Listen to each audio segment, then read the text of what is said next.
and welcome to another edition of Health Solutions with Shawn and Janet Needham, where Team Needham discusses everything healthcare. I'm your host, Shawn Needham, and I am streaming live, obviously, from the Team Needham abode. And if you watch every once in a while, you'll get to see a cat run back and forth.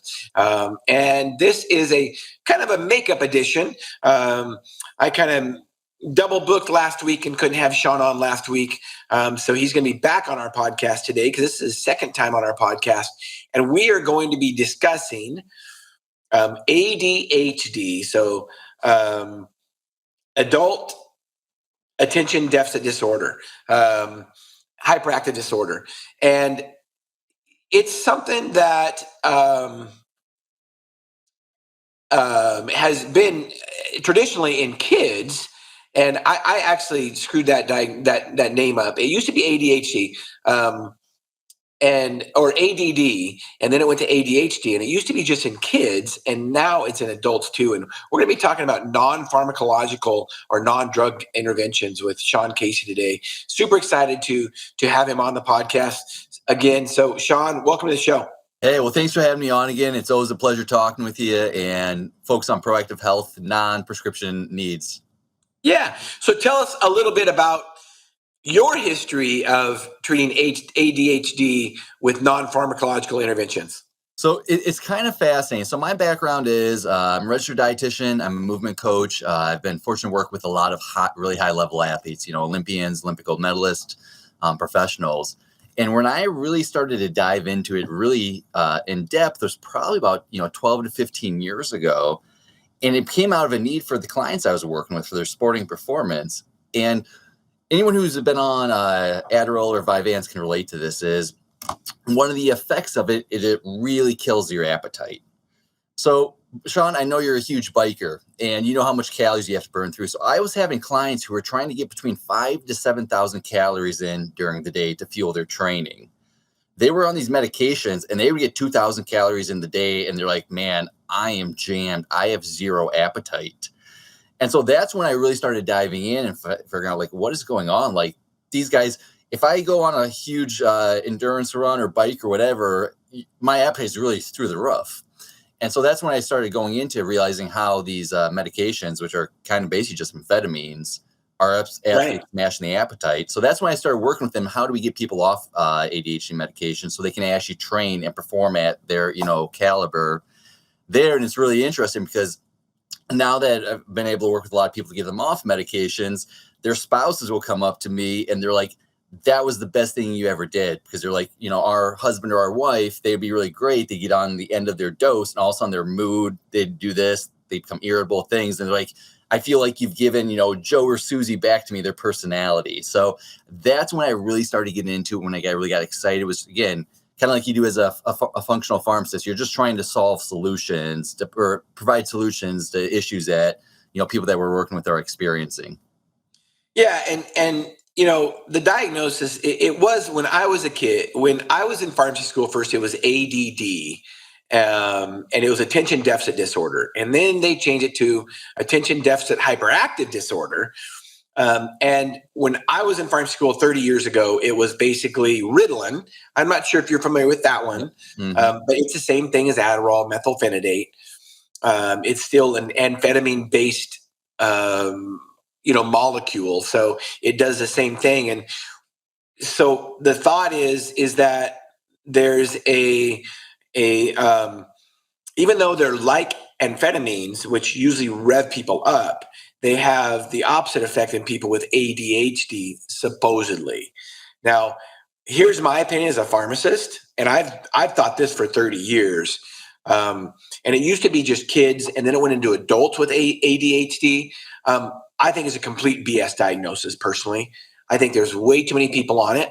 When we look at the history of ADHD in children, it was usually in younger boys that had ADHD. Well, you lock a boy up in a room in a public school for 7 hours a day and don't give him a bunch of exercise and recess and physical exertion, you bet he's going to have ADHD. I would too.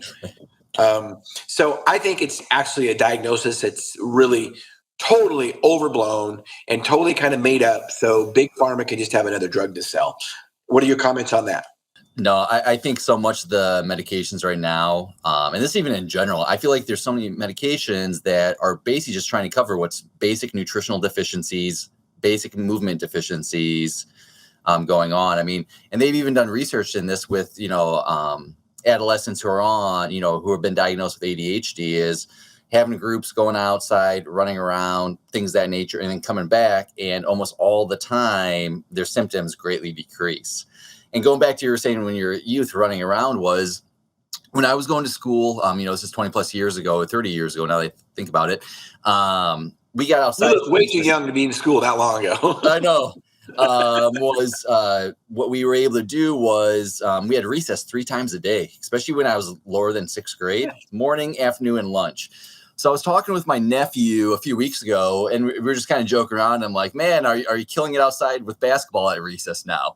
And because we're finally getting Wisconsin, we're finally getting the warm weather. And we were just kind of talking. I'm like, well, how much recess do you actually have? And he's like, well, if I eat fast enough at lunch, I can at least have 15 minutes afterwards. I'm like, whoa, like double negative. I'm like, one, if you're eating fast enough at lunch, and B, you only get 15 minutes. Right. I'm like, I think there's a really strong correlation, or like gym classes we were talking about earlier, is you don't have physical education nearly as much. And I think that all plays a huge role why we're seeing so many attention issues, in the diagnosis and everything, in the literature, is we're just not giving the basic tools for people so they can have that high attention, the brain chemistry, everything working together. Absolutely. And, I know when there was some stigma attached to ADHD diagnosis with children. So the one that took over actually after that was, we don't want to give them ADHD diagnosis because there's a stigma with that. So, what we're going to call it? We're going to call it bipolar. So then all of a sudden these kids had bipolar disorder, and they would put them on SSRIs and basically just, and it's like, is that what we want? Is that what do we want children just checked out? Is that what we want? No, we want children with energy. And if they have too much energy, go exercise. Right? Absolutely. I find I love movement. I even think about just when you can't focus. Even now in daily life, if I'm having trouble like thinking, or I find that my mind is starting to dart, the first thing I usually do is just go out for a walk or something where I'm moving again. And that's even for people who maybe if you're not even diagnosed with ADHD, just when you're having those things where you can't focus, is getting those breaks in the day. I don't think the body was designed to, I could be wrong, I don't know your opinion, but I don't think the body was designed to sit at a desk, stare at a computer for 8 hours straight. No. You look at, generations and generations and generations ago, if we were hunters and gatherers, or even, in an agriculture society, we were outside doing some kind of activity most of the day. So to be locked up in a room in front of a computer all day is not, what is in our biological genes. So tell us some interventions that you like. You mentioned movement. So how could we put that into our daily routine? Yeah. I think an easy thing to do from the movement side is simply every 3 hours, just even if you have to set an alarm on your watch, whatever it is, to have it go off. Even if you're feeling totally fine, I always think about like preloading. That way you don't have to dip into the reserves that often. Right. Is just moving 15 minutes for every 3 hours that you're sitting down. That's kind of my thing. I find that helps a lot of people, for either those who are diagnosed as ADHD, those who don't. Almost everyone comes back and like, wow, that really helped me focus later in the day. Another basic one is just get enough hydration. This may sound really weird, but one of the things that I always do is making sure that you're getting enough water, enough electrolytes during the day. Because I find a lot of people like, yeah, my symptoms were good in the morning, but man, in the afternoon, I started doing, fishtailing all over the place. And I'm like, when I hear that, I'm like, well, how much fluid do you drink? And they're like, not much. I'm like, well, we know that it's very easy to dehydrate, especially as it's getting warmer out. If you're having trouble focusing, that could be as simple as being dehydrated. I find when I start adding that into a lot of people, They found that their memory was better. They had less headaches. They were able to focus better significantly during the day, where they found that was good as well. And then, although it's always boring, because people, you'll come to me looking for like supplements, because again, sports nutrition, I think like the flash, the bangs, the whatever. And I always go back to, are you getting your baseline nutrients in? If we're trying to put medications on top of a faulty system to start with, it's just a Band-Aid. So, and this is even interesting. If you look at studies, that what they've shown are people with ADHD versus control groups, almost always they're deficient in magnesium, zinc, copper, selenium, and iron. So that's basically minerals. Yeah, absolutely. Yeah. And so that's where I put a lot of focus, is making sure that we're getting the baseline nutrients that are in. I think that is key. The other thing that I always think about too, which is fascinating, is fish oil. So we know how big of an impact that omega-3s have on the brain. What they're showing is people just taking either they're eating more fish, be it salmon or whatever, or if you're not having anchovy pizza 5 nights a week, taking a fish oil supplement, significant improvements in score. One of clients I was working with, I was talking with her earlier today, and we her son started, taking omega-3s, and she's like, Shawn, it was crazy. He did his, I'm drawing a mind blank on the exact test, but it's basically one of the standardized tests that they do for this last fall. And then they did it again this spring, and they're like, everyone was shocked at his improvement relative to what the norms were expected.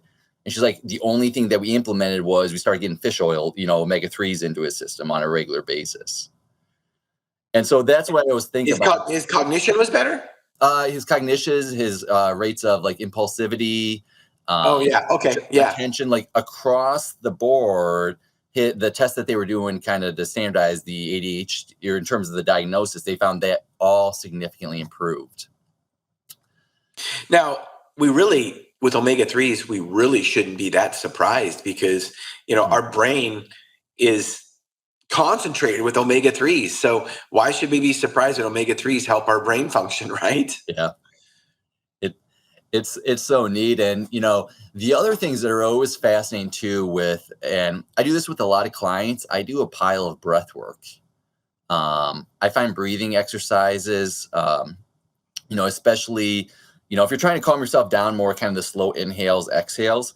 But you can also do more of, it was kind of popularized as the Wim Hof method, but where it's more that fast, aggressive, where you're trying to help with alertness. So, I always think about, if you don't have alertness, if you don't have motivation, it's going to be hard to find direction to really zero in on things. So I find, doing deep breathing, I know there's been different studies that have kind of verified this, as well as, breath work can support attention in different populations. Anecdotally, with a lot of clients I work with who have had issues with ADHD, it's kind of a really nice natural stimulant to kind of build up that the endorphins in your body, building up those neurotransmitters that support focus. Yeah, absolutely. I wanted to show one of the comments we got from one of our viewers, and Ryan Oldman, thanks for the comment. I think Ryan, I actually commented on this, mentioned this before I saw your comment. So, because it looks like your comment came in like 4 minutes after we started. So, Ryan Oldman is actually a teacher too, Shawn. So very cool. And he's convinced that ADHD isn't even a disorder anymore. It's simply a holdover from the times of hunter-gatherers, when over 7 to 10% of the population has it. It just is a fluke. It is called the hunter versus farmer hypothesis. Most or all humans were nomadic hunters, gatherers for hundreds of thousands of years, but this standard gradually changed as agriculture development in most societies, and more people worldwide became farmers. Over many years, most humans adopted farming cultures. Now, I kind of said that farming was, I talked about farming too, but I don't think it's that. I thank you for your comment, Ryan, and I agree with that when we get into an agriculture society, more of a bigger farm-based agriculture society, it was different than hunter-gatherers, and we maybe weren't moving as much, but we were definitely moving a lot more when we were farmers than we were sitting in a classroom or, being sedentary, watching video games or watching TV. So I agree with your comment, Ryan, and thank you for that. Again, movement's the important part, and not being sedentary. And keep going on we talked about breath work, talked about minerals. One thing I wanted to comment on too, the hydration thing. I'm glad you mentioned electrolytes. As you know, Shawn, for decades, we've been telling people to drink water, drink water, drink water.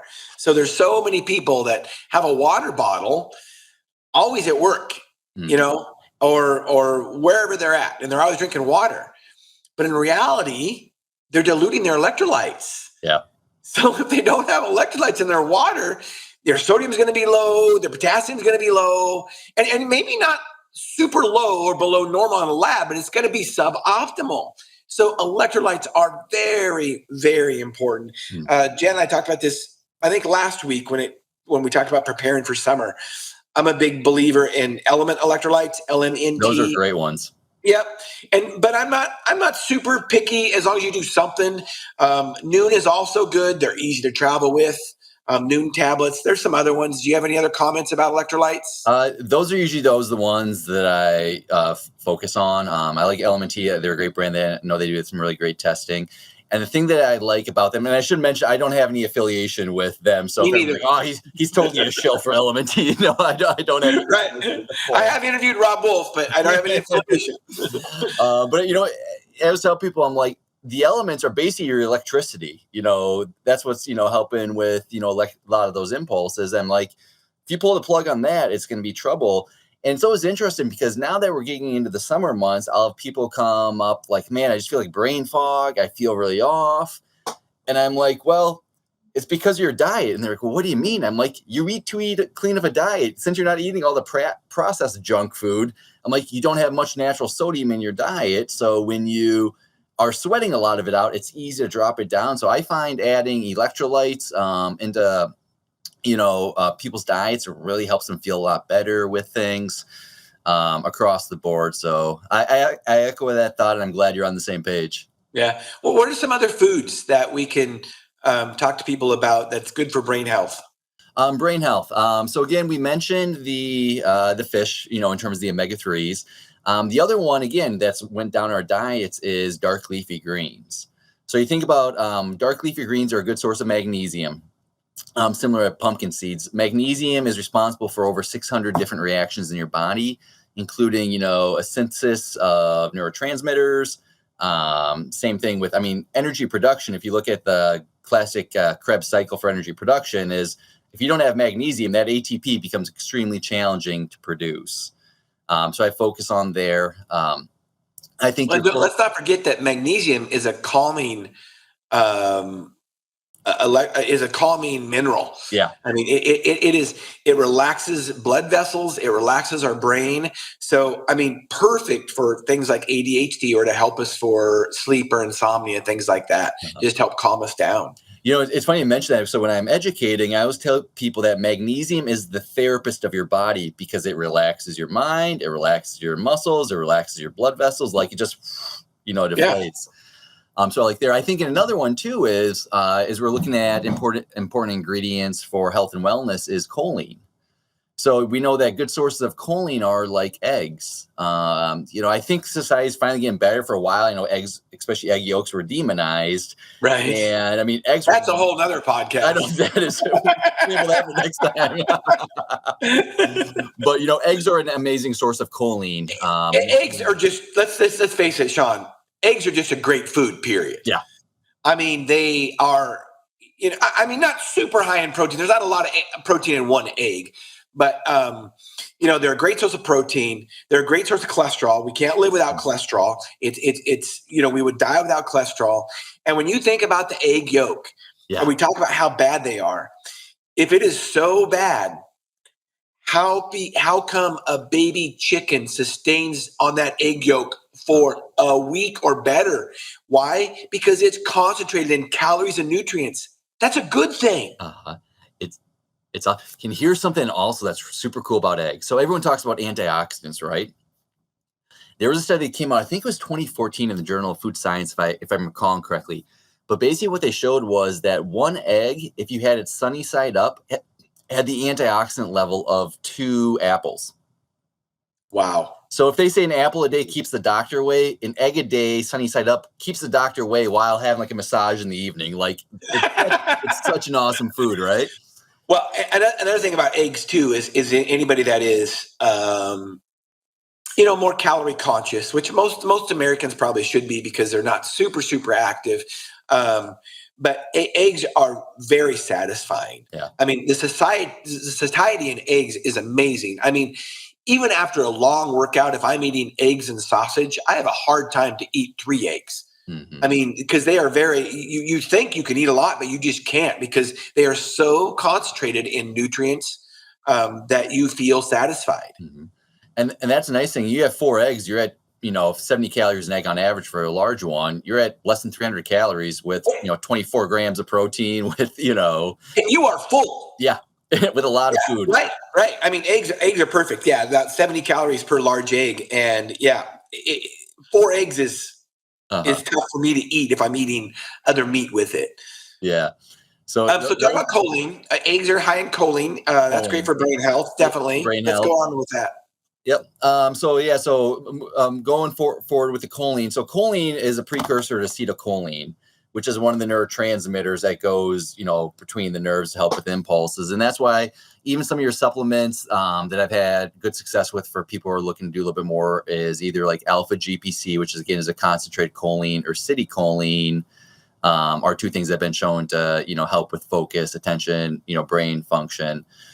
So those are really, some of the big ones. Again, your fruits, your vegetables, again, getting those baseline nutrients. So I would say from the food side, from the supplements, that is where I'm always going for, is the minimally processed, trying to not have a lot of the extra stuff into it with there. We mentioned like the diaphragm breathing.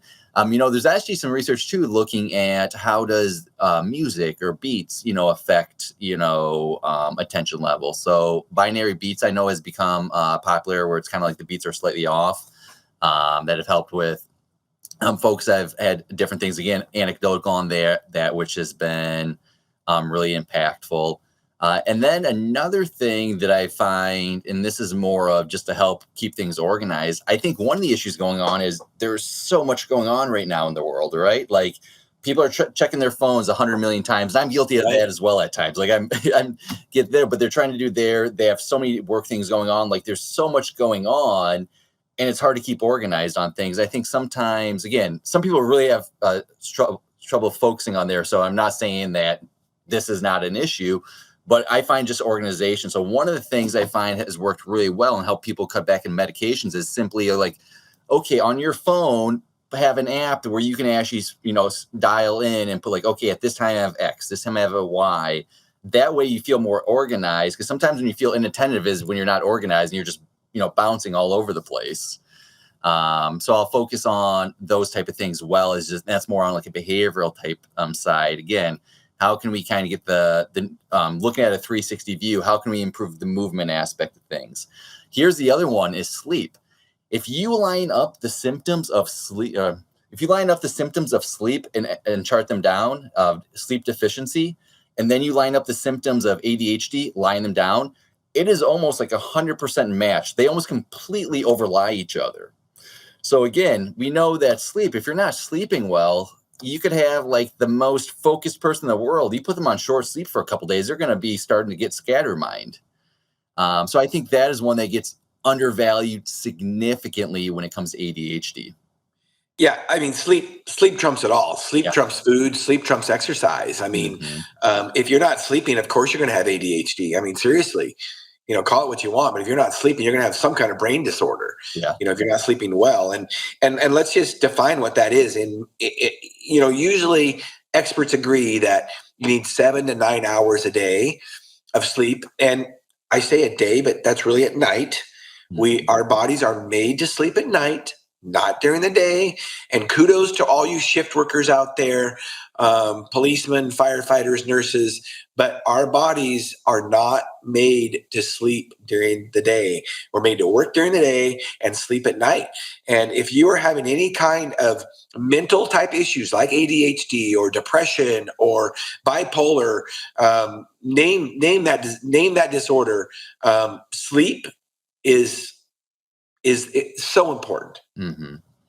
And and that's the interesting thing is you're talking about earlier about the blood levels, like suboptimal, like okay, suboptimal, clinical, things of that nature, and we're always going for optimal.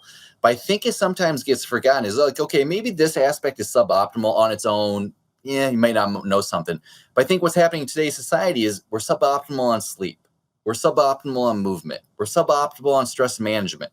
We're suboptimal, down the line. It's like, well, if we add up a lot of suboptimals, that becomes one huge deficiency. So, right. And that's when I think what happens is everyone starts looking at things in silos. And that's why when I'm working with clients, and I know you take a very holistic approach as well. And I think that is what we need to realize is, okay, if this is working and it's a silo, here's a silo, here's a silo. Well, man, if we get around the silos, we realize we just have a huge hole in the ground, type deal. And that's what I always want to focus on in each one of these areas. With any clients I'm working with who have ADHD, and that, again, am I going to say everything is going to cure everything? I can't. I can never promise anything, but we can make significant improvements just by ratcheting everything up 5% in its little silo. So no longer suboptimal across the board. That's a really good point. I've never heard it put that way, but you're right. If you're suboptimal and just a little bit of everything, then your body is not going to act optimal. That's for sure. Mm-hmm. So I'm going to blindside you with this one because I know you're an expert and I know you'll know the answer. So, and I know it's not always super convenient, especially during the day. But what are your thoughts about ice baths? I'm a huge fan of ice baths. And ADHD. I mean, I know you weren't ready for this, or maybe you were. I don't know.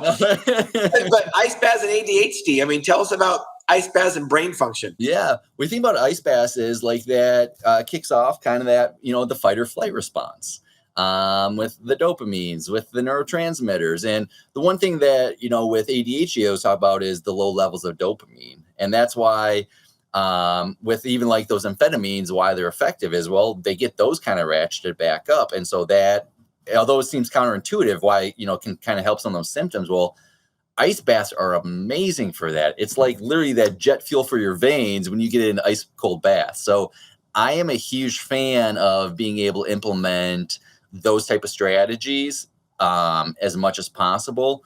Here's an easy example.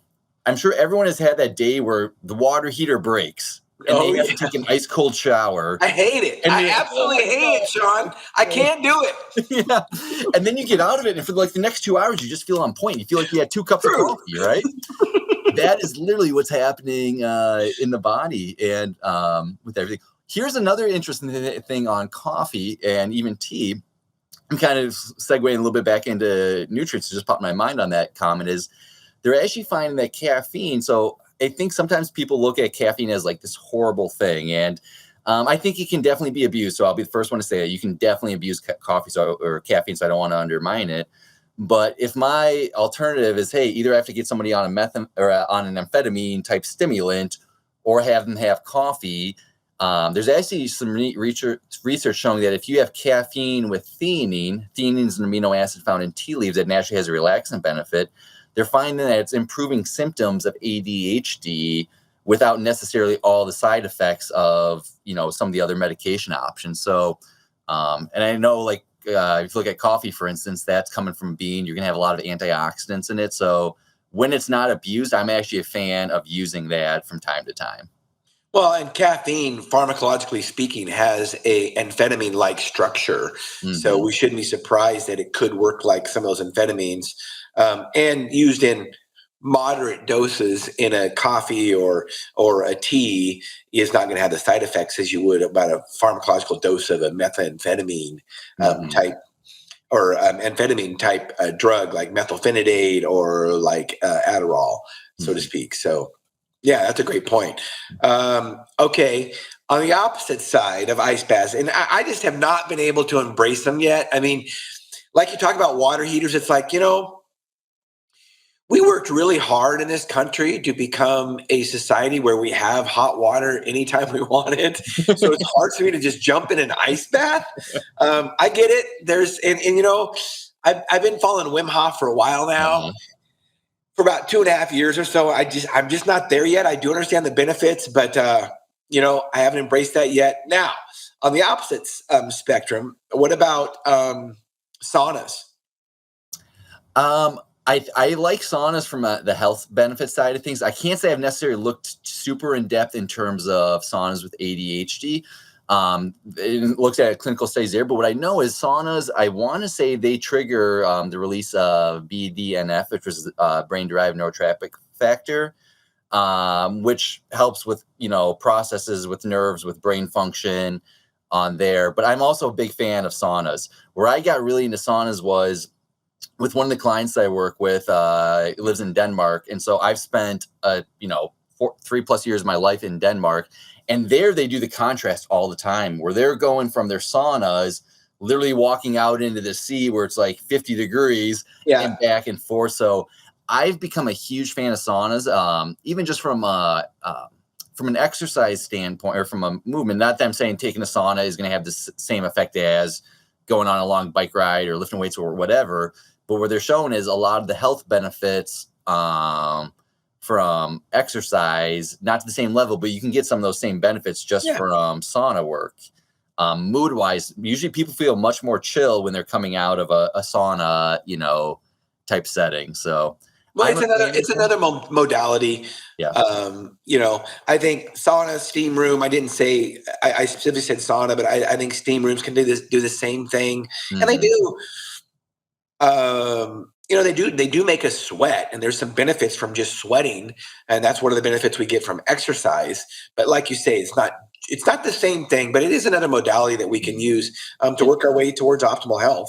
And where it can be really effective too is, again, it's all about baby steps. If you have somebody who's, it's not realistic for someone who hasn't been active for 4 or 5 years. So we're talking about how inactivity, is one of the main reasons for ADHD. Well, we're also realistic. I don't expect somebody to go from, sitting on the, being more inactive on the couch or whatever it is, to all of a sudden they're being an Iron Man. So I was thinking, how can we help somebody along that pathway to get to that end goal? And saunas are fun. Or here's even another one with a lot of athletes I work with. Let's say if they have some sort of injury, where I've had clients where all of a sudden they kind of go into that, like their mind is darting all over the places when they can't be physically active. And all of a sudden it's like, I think we all have seen where people, even myself, if I get hurt and I can't be physically active, like I just even notice my own mood kind of like, falls over, where if you can provide that sauna and it's kind of that assurance, like, hey, you're getting some of these same health benefits. I mean, which again, there's physiological studies to verify this, but even just on a one-on-one anecdotal basis, like I feel like I'm doing something and I feel like I'm getting that sweat. So I kind of have those same sort of, if I want to call it endorphins, whatever you want to call them, I have that same sort of a feel. So I find from an attention standpoint, from a mood standpoint, even though I can't, lift weights, run, whatever it is, I still feel like I'm doing something. I'm accomplishing something that moves me, further down that path of, health and performance goals. Well, and let's face it, who cares? The studies say if it makes you feel better, great, do it. Absolutely. And I like the idea that you say baby steps too, because I think some people, they overthink exercise, and we just have to make it. I try to tell them all the time, Jen, I try to tell them all the time that, it's simple. Start with something simple. And really in reality, and you might speak to this as a coach, that, somebody that's sedentary, it's really easy to make them get better because you're starting from nothing. Yeah. So just do something, walk 5 minutes a day, do some push-ups, just some body weight stuff, body weight squats. I mean, just do 10 of them. Get up in the morning, do 10 body weight squats, do 10 push-ups, call it a day. Yeah. I mean, and then just progress from there. It's tougher when you've already got somebody that's, having health type of issues and they're working out 10 hours a week because they're some kind of endurance athlete or something. And, that, they might actually be working out too much possibly. It's harder it's easier to start from nothing than to get the last 2 to 5% of somebody that's an athlete, Mm-hmm. No, 100%. And that's the big thing. And I find this is, I'm working with, younger coaches who are coming up or things of that nature. It's kind of like, okay, because they're like, oh, we got to move them a little bit out of their comfort zone, which I 100% agree with. But what I see all too often is if this is the comfort zone, like right here, here's our little circle, instead of going just, okay, we just need to be a step outside the circle, all of a sudden they throw them outside their comfort zone, like 5 miles or 5 years down the path. And that's when somebody gets injured. They have that setback, and all of a sudden, there's that sense of shame, like, man, like I can't even do this or that. And that's why I was encourage people. I'm like, we need baby steps. We create those small wins. Those small wins start to add up over time. And at the end of the day, we're going for a lifestyle change. We're not trying to go from 0 to 100. We're trying to go from 0 to 5 to 10 to 15. Right. That way we make sure our engine doesn't fall apart beforehand and we have to go back to square one.